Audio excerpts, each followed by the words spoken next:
یہودی چاہتے ہیں کہ اللہ کے نور کو اپنے منہ کی پھونکوں سے بجھا دیں۔ تاریخی اعتبار سے سب سے پہلے چلیے اس ماحول میں جب یہ آیات نازل ہوئی ہیں، اس وقت اگرچہ اسلام کی مخالفت میں دو گروہ تھے جو سرگرم تھے، ایک مشرکین عرب جن کے سر خیل تھے مشرکین مکہ، اور دوسرے یہودی۔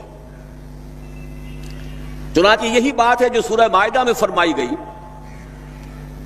لَتَجِدَنَّ أَشَدَّ النَّاسِ عَدَاوَةً لِلَّذِينَ آمَنُوا الْيَهُودَ وَالَّذِينَ أَشْرَكُوا، تم پاؤ گے کہ اہل ایمان سے دشمنی میں شدید ترین تمام انسانوں میں یہودی ہیں اور مشرک ہیں۔ مکے کے مشرک یا جزیرہ نما عرب کے مشرک اس وقت جن کے سر خیل تھے، جن کے لیے قرآن مجید میں سورہ توبہ میں ائمہ کا لفظ آیا ہے، فَقَاتِلُوا أَئِمَّةَ الْكُفْرِ، ایک طرف وہ تھے جو شدید مخالف اور دوسری طرف یہودی، لیکن ان دونوں کی مخالفت کے انداز میں فرق تھا۔ یہ نوٹ کرنا چاہتا ہوں میں آج، اچھی طرح سمجھ لیجئے۔ پہلا فرق یہ تھا کہ مشرکین عرب سامنے سے وار کرتے تھے جمع مردی کے ساتھ، ان کے مقابلے میں ان کی مخالفت میں کمینگی نہیں تھی۔ وہ اپنے باطل معبودوں کے لیے بھی گردن کٹا رہے تھے۔ ابو جہل نے کہا تھا ذرا نیچے سے گردن کاٹنا تاکہ اونچی نظر آئے کہ سردار کی گردن ہے، جب تم کسی چیز پر اس کو اوپر لٹکاؤ گے۔ 70 جانیں انہوں نے پیش کی ہیں بدر میں اپنے دین باطل کے لیے اور اپنے معبودان باطل کے لیے۔ اس کے برعکس یہودیوں کی مخالفت تھی کمینگی والی مخالفت، ان میں مقابلے کی ہمت نہیں تھی، جرأت نہیں تھی۔ لا یقاتلونکم جمیعا، سورہ حشر میں فرمایا یہ یہودی کبھی تم سے مسلمانوں جمع ہو کر جمعیت کی شکل میں ڈٹ کر میدان میں آ کر مقابلہ نہیں کر سکیں گے،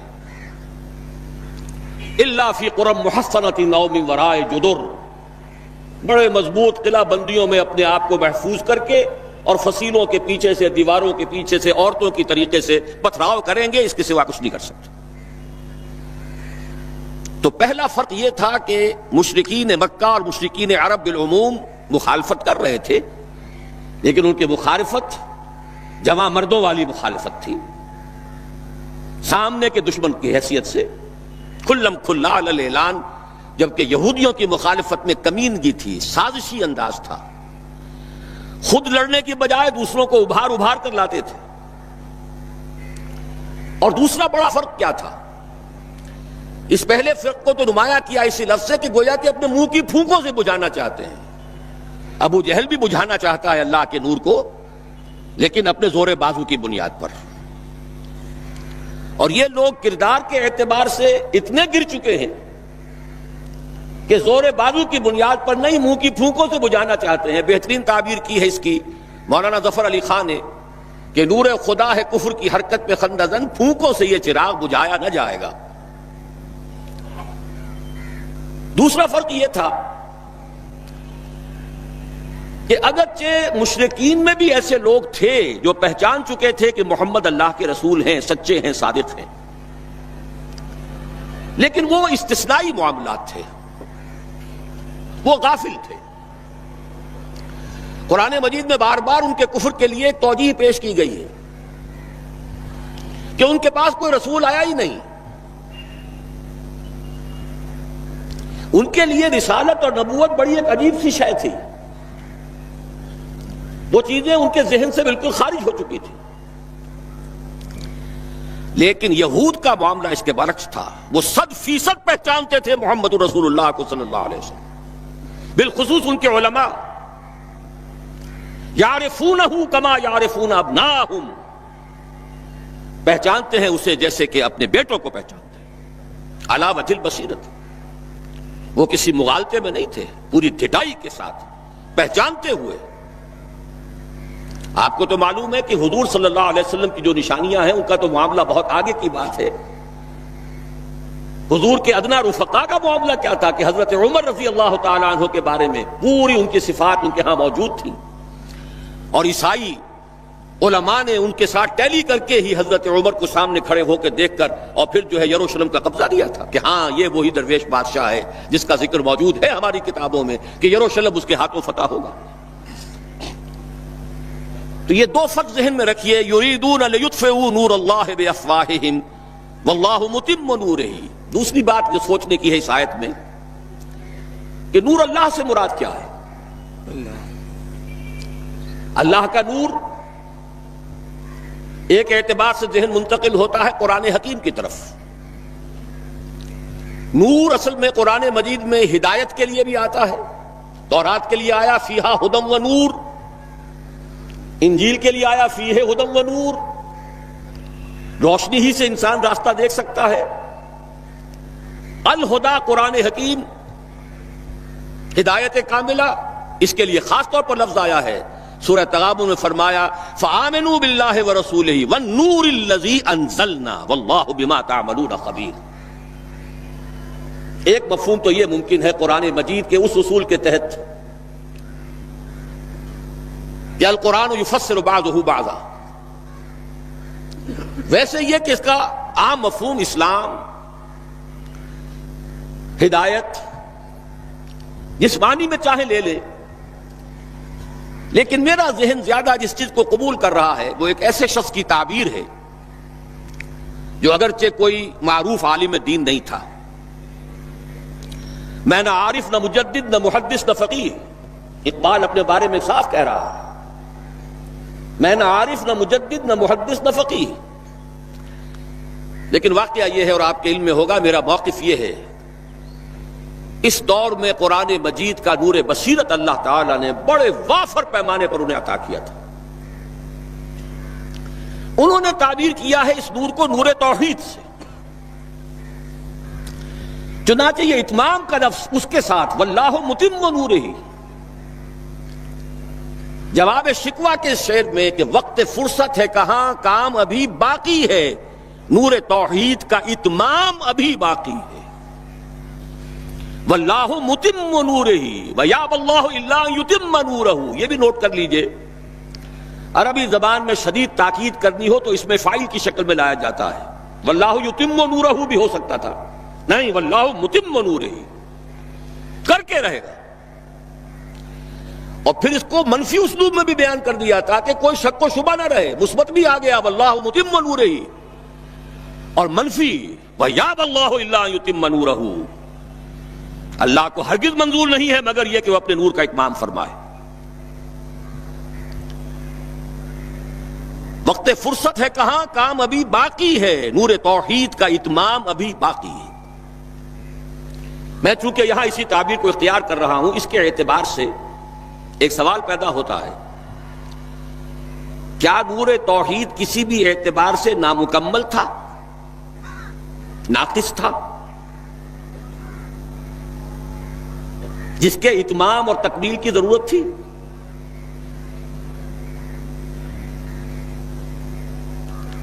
اگر میں اس سوال کا جواب ہاں میں دوں تو آپ سب چونک جائیں گے، لیکن میری وضاحت سن لیجئے۔ جہاں تک عقیدے کا نور ہے، عقیدے کی توحید ہے، اور انفرادی سطح پر اپنے عمل کی توحید ہے، توحید کے دو حصے سمجھ لیجئے۔ ایک توحید ہے عقیدے کی توحید، اللہ کو ایک ماننا، ایک جاننا، اس کی صفات میں، اس کی ذات میں کسی کو اس کا ساجی، ہمسر، برابر، ہم پلہ، کفر، ند، ضد نہ سمجھنا۔ ایک عمل کی توحید ہے کہ ایک ہی اللہ کے مطیع فرمان ہو جانا، ہما تن، ہما وقت، ہما وجوہ، مخلصین لہ الدین، یہ عملی توحید ہے۔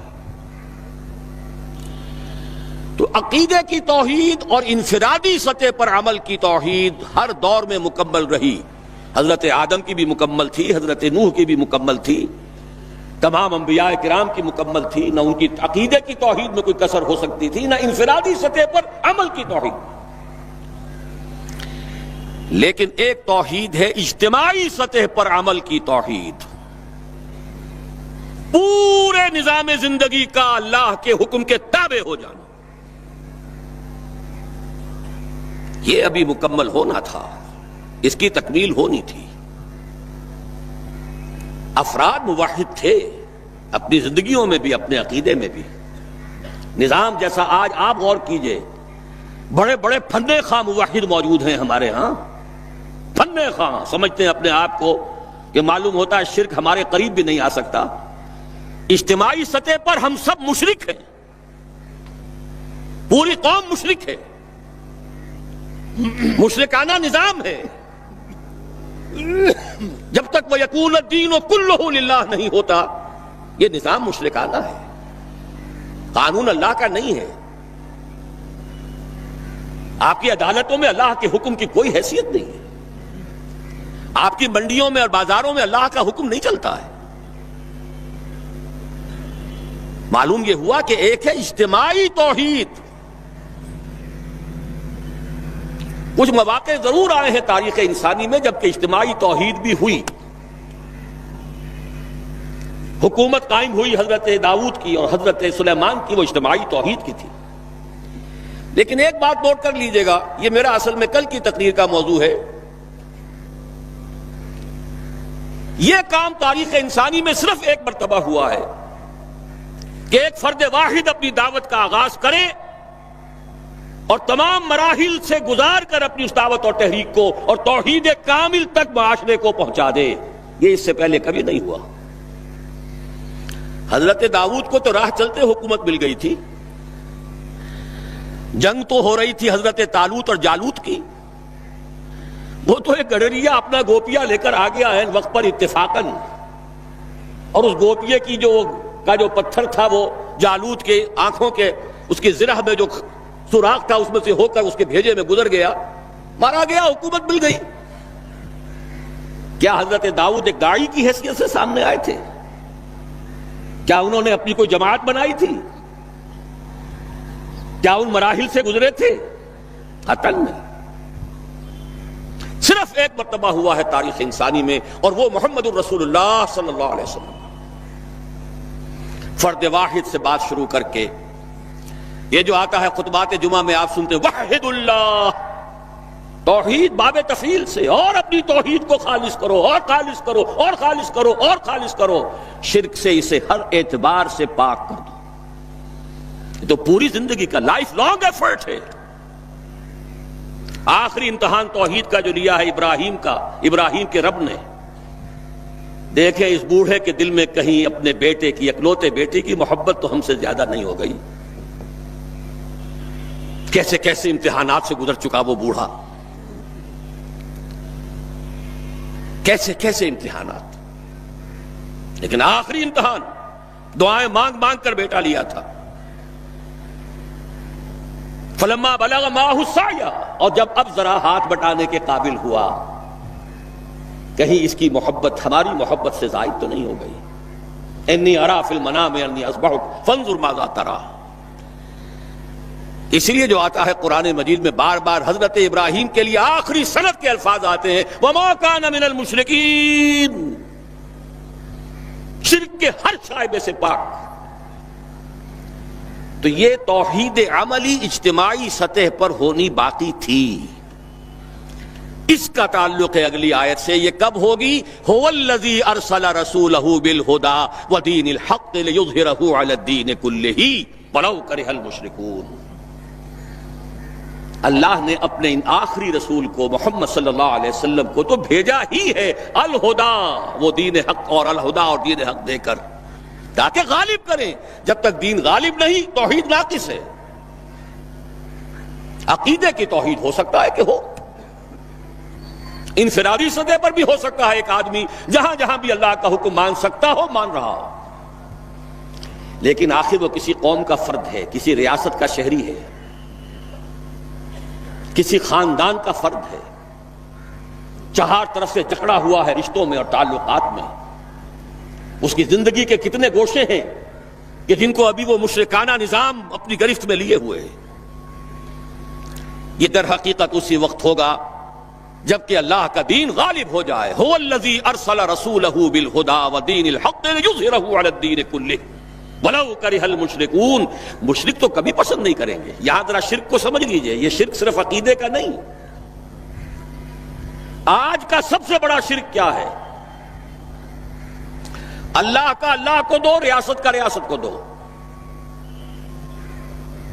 یہ سیکولر نظام ہے، یہاں پر جو ہے حاکمیت عوام چلے گی. جاؤ مسجدوں میں اللہ کا حکم نافذ کر لو.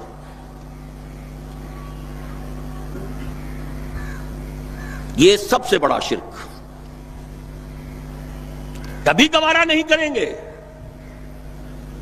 وہ توحید ہو جائے، اللہ ہی کا حکم چلے، سب پر یکساں جاری ہو جائے، سب یکساں اللہ کے حکم کے تابع ہو جائیں.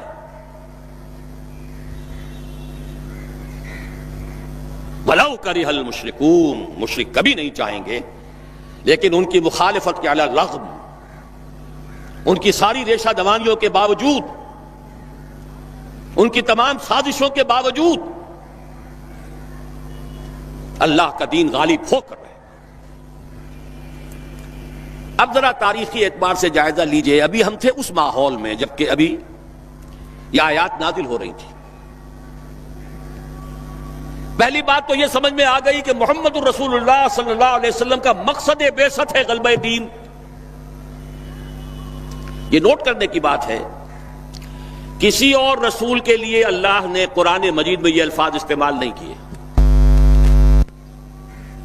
شاہد سب تھے، مبشر سب تھے، نذیر سب تھے، داعی سب تھے، مبلغ سب تھے، معلم سب تھے، مربی سب تھے، مزکی سب تھے. لیکن یہ کہ هو الذی ارسل رسولہ بالہدی ودین الحق لیظہرہ علی الدین کلہ، صرف محمد کے لیے آئے الفاظ صلی اللہ علیہ وسلم، اور 3 مرتبہ آئے. اب اس کے ساتھ جس کو صغرا کبرا کہتے ہیں لاجک میں پریمیسز، اس کے ساتھ جوڑیے دوسری بات جو قرآن میں 5 مرتبہ آئی ہے، اگرچہ وہ آئی ہے ذرا مختلف الفاظ. کہیں فرمایا وما ارسلناک الا رحمۃ للعالمین، ہم نے نہیں بھیجا ہے محمد صلی اللہ علیہ وسلم آپ کو مگر تمام جہان والوں کے لیے رحمت بنا کر. آپ کی بعثت جغرافیائی، نسلی، قومی، علاقائی حدود سے ماورا، بالا تر. قرآن میں بقیہ سارے رسولوں کی بات آتی ہے تو کہتے ہیں یا قوم یا قوم یا قوم. نوح نے کہا یا قوم اعبدوا اللہ، ہود نے کہا یا قوم اعبدوا اللہ، صالح نے کہا یا قوم اعبدوا اللہ ما لکم من الہ غیرہ. اور قرآن کہتا ہے یا ایھا الناس، یا ایھا الناس اعبدوا ربکم الذی خلقکم والذین من قبلکم لعلکم تتقون. لیکن صریح ترین جو لفظ آیا ہے وما ارسلناک الا کافۃ للناس بشیرا ونذیرا، ہم نے نہیں بھیجا ہے محمد صلی اللہ علیہ وسلم آپ کو مگر پوری نوع انسانی کے لیے بشیر اور نذیر بنا کر. اب ذرا اس کو جوڑیے، محمد کو بھیجا کاہے کے لیے؟ غلبہ دین کے لیے صلی اللہ علیہ وسلم. اور بھیجا کن کے لیے؟ تمام انسانوں کے لیے. کیا نتیجہ نکلتا ہے منطق سے؟ محمد الرسول اللہ صلی اللہ علیہ وسلم کا مقصد بعثت مکمل اسی وقت ہوگا جب پورے عالم انسانیت پر اللہ کا دین غالب ہے. ورنہ بات وہی ہے جو اقبال کا شعر سنا چکا ہوں، وقت فرصت ہے کہاں کام ابھی باقی ہے، نور توحید کا اتمام ابھی باقی. لیکن یہ کہ اگر اللہ نے واقعی بھیجا محمد کو دین کے غلبے کے لیے صلی اللہ علیہ وسلم، اور اگر بھیجا ہے پوری نوع انسانی کے لیے، تو ناممکن ہے کہ یہ دنیا ختم ہو جائے اس سے پہلے کہ محمد الرسول اللہ کا مقصد بعثت مکمل. یہی بات ہے کہ جس کی خبر پیشن گوئی کے طور پر قرآن میں تو نصوص ہیں، لیکن ان سے نتیجہ نکالنا پڑے گا. منطق، حضور کو بھیجا پوری نوع انسانی کے لیے اور بھیجا غلبہ دین کے لیے، تو مقصد بعثت کی تکمیل اسی وقت ہوگی جبکہ کل عالم انسانی پر اللہ کا دین غالب آ جائے. اسی کے ساتھ اب ذرا یاد کیجئے سورہ نور کی آیت، جس کو اللہ کے فضل و کرم سے ہم نے کافی عام کیا ہے. ایک ہی بات ہے لیکن ذرا مختلف اسلوب میں آ رہی ہے. وعد اللہ الذین آمنوا منکم وعملوا الصالحات لیستخلفنہم فی الارض. وعد اللہ الذین آمنوا منکم، یہاں منکم پر ذرا زور دیجئے، کن سے خطاب ہو رہا ہے؟ مسلمانوں سے. لیکن ان مسلمانوں کے لیے 2 کوالیفیکیشنز، 2 پری کنڈیشنز. اے مسلمانوں، اللہ کا وعدہ ہے تم میں سے ان سے جو ایمان اور عمل صالح کا حق ادا کر دیں، انکنڈیشنل نہیں ہے. وعد اللہ الذین آمنوا منکم وعملوا الصالحات، ایمان اور عمل صالح کا حق ادا کر دو تو اللہ کا وعدہ ہے، اور وعدہ کتنا مؤکد ہے، نون مشدد کے ساتھ تینوں دفعہ، اور ایک ہی بات کو تین اسلوبوں میں۔ لَيَسْتَخْلِفَنَّهُمْ فِي الْأَرْضِ، لازماً خلافت عطا فرمائے گا انہیں زمین میں، كَمَا اسْتَخْلَفَ الَّذِينَ مِن قَبْلِهِمْ، جیسے کہ خلافت عطا کی تھی ان کو جو ان سے پہلے تھے۔ جب مسلمانوں کو خلافت اور حکومت عطا ہو جائے گی تو اس کا منطقی نتیجہ ہوگا کہ دین غالب ہو جائے گا، لیکن اس کو بھی کھول کر بیان کر دیا، وَلَا يُمَكِّنَنَّ لَهُمْ دِينَهُمُ الَّذِي ارْتَضَىٰ لَهُمْ، اور لازماً متمکن کر دے گا، غالب کر دے گا ان کے اس دین کو جو اللہ نے ان کے لیے پسند فرما لیا ہے۔ الْيَوْمَ أَكْمَلْتُ لَكُمْ دِينَكُمْ وَأَتْمَمْتُ عَلَيْكُمْ نِعْمَتِي وَرَضِيتُ لَكُمُ الْإِسْلَامَ دِينًا۔ اچھا، جب مسلمانوں ہی کی حکومت ہو جائے گی، دین کا غلبہ ہو جائے گا، تو ظاہر بات ہے مسلمانوں کے لیے بندشیں اور خوف تو ختم ہو گئے۔ اس کو بھی واضح الفاظ میں وَلَا يُبَدِّلَنَّهُم مِّن بَعْدِ خَوْفِهِمْ أَمْنًا،